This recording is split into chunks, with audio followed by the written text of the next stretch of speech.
What's up, party people? Here to talk about Buried. It's been a couple days since I've seen it, but I thought it was a good movie. I'm giving it a 7. It's about a truck driver in Iraq, an American citizen, being kidnapped and put in a coffin and buried alive, and held for ransom. That's what it's about, but the entire film takes place in the coffin. We find out the backstory through exposition. But that's what it's about. Again, the entire 90 minutes of this film takes place in a wooden box. That's pretty much what got me in the theater. I kept on hearing the word experimental being thrown around. And anytime you call a film experimental, I need to check it out, I think. It needs to be seen, especially on the big screen. Stars Ryan Reynolds. That's the only face you see for 90 minutes. This is very good for him. I've never minded Ryan Reynolds. I don't love Ryan Reynolds, but I've never seen him and said, Ryan Reynolds sucked in that movie. I've just never said that. I think he is very talented. I think he's charming. And again, I think, and many times, he's the best part about a bad movie. What pops into mind is Wolverine. I thought that film was atrocious, but I thought he was quite good in it. For the 5 minutes that he was in it. Anyway, I digress. It's very good for him. This is his indie cred movie. This says, okay, sure, I'm going to be the Green Lantern, but yeah, I made Buried. Buried was written and directed by a foreign filmmaker. I believe he's Spanish. He might be French, though. I'm not sure. I cannot remember his name. This is not his first film. He's made some other work. He's not very well known, but I think that will change with this movie. Again, it does have that gimmick. The entire movie takes place in a box. But Ryan Reynolds nails it. He has some very, as you can imagine, some very intense work and emotions to express, and he does it effectively. Again, I give him mad props for this film. To be trapped in a box for who knows how long, probably a month. That's pretty cool.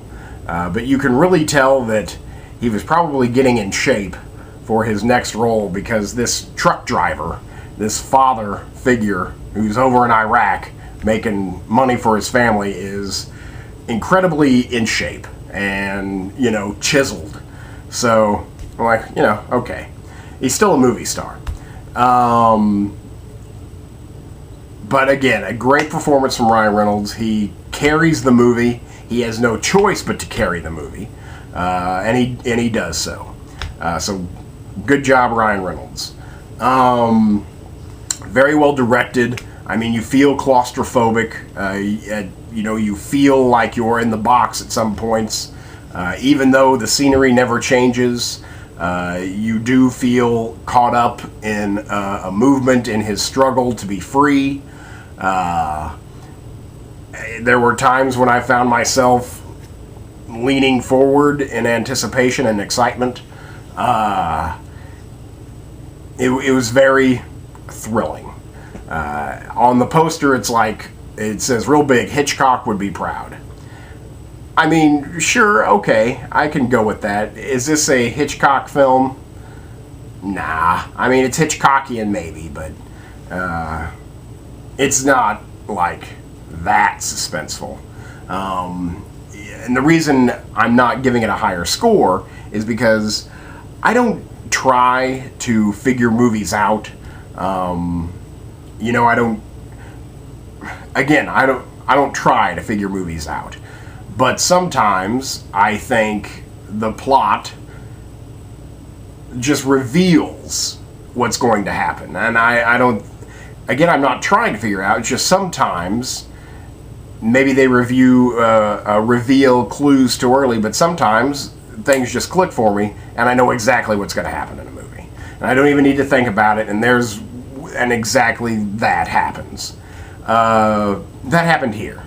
I was like, at some point with about maybe 20 minutes left in the film, something clicked, something was said, and I knew it was going to happen.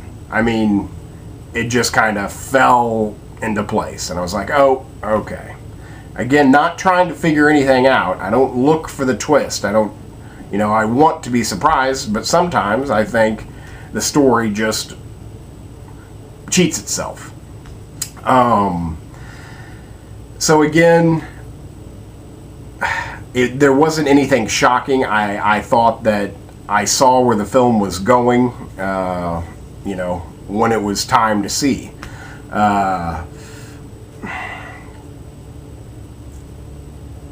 The other thing I didn't like, why I'm not giving it a higher than a 7, is the politics. The politics of the film, really by the end, you feel like they're just being, shoved in your face, beaten over the head and shoulders with the politics of this film. And I prefer my politics and message of a film to be more subtle, to be more subtext. And this is just outright right in your face. And again, without trying, I saw the end coming. It revealed itself a little bit too early to be like a true great suspense film. But it's still very good, very well shot. I felt filthy. Ryan Reynolds gets very dirty in his coffin, and you see the grit. And again, it was very effective at making me feel that I was in that box with him, that I was that hot, that sweaty, that dirty, filthy, that cramped. Again, very effective in the fact that I felt like I was underground with him. Well shot, well directed, again, well written, save for the politics being thrown in your face. But I really enjoyed it, and I thought all the voice acting, he has a cell phone in the casket with him, and therefore everyone else in the cast is voiceover. And for a while I thought some of them were like big names. Like I swore one of them was Jodie Foster. But after watching the credits, that was not. Anyway, you will recognize some voices. Ned Needlenose Ryerson, I cannot remember his real name, is a voice, and God, you just love to hear him. At least I do. He's great. So I think I'm definitely glad I saw it in the theater. I definitely think it will make a great rental. If you were a Ryan Reynolds fan, then, I mean, this is his performance. His career, to me, right now, is Van Wilder and Buried. So, again, if you're a Ryan Reynolds fan, then, yeah, you need to see this, because he does a great job. But, yeah, it will make a good rental, and it might grow better with age, but it's nothing unbelievably good. But it's good, and a suspenseful, well shot, well acted, well made. So that's Buried, and it's a 7. check it out. Thanks.